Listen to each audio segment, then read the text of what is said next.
আসসালামু আলাইকুম বন্ধুরা। তো বাংলাদেশের সকল মসজিদের যে সভাপতি এগুলা হবেন ডিসি ইউনো এসিলেন্টরা।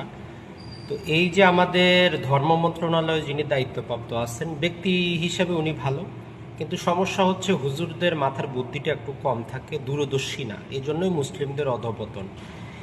বাংলাদেশে এই যে হুজুর সাহেবরা যে দল গঠন করবে, বাংলাদেশ কোনো আইনগতভাবে মুসলিম কান্ট্রি না, মুসলিম প্রধান দেশ, কিন্তু রাষ্ট্রীয় কোনো আইন মুসলিমদের জন্য প্রযোজ্য না।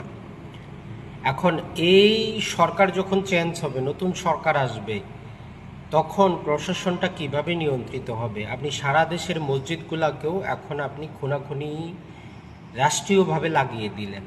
ম্যাক্সিমাম বাংলাদেশের 90% মসজিদের যে বেতন ভাতা এগুলো জনসাধারণ থেকে চাঁদা উঠিয়েই দেওয়া হয়।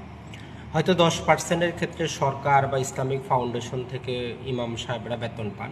যেহেতু বাংলাদেশ সুদের উপর ভিত্তি করে চলে, ধর্ম মন্ত্রণালয়ের পৃথক কোনো সুদবিহীনভাবে ইনকামের ব্যবস্থা নাই। এখন সারা দেশের ইমাম মুয়াজ্জিনদেরকে একে তো সুদ খাওয়ানোর ব্যবস্থা আপনি করতেছেন, সারা দেশের মসজিদগুলোকে আগামী 1-1.5 বছর পরে যখন এই সরকার যাবে, আপনি এটাকে একটা বাজার হিসাবে বাজার কমিটির মতো করতেছেন। তো এই জন্যই বলবো যে আসলে ব্যক্তি পর্যায়ে ভালো হইলেও রাষ্ট্রীয় পর্যায়ে কি ভালো হবে, রাষ্ট্রীয় পর্যায়ে এইসব হুজুরদের আরও পড়া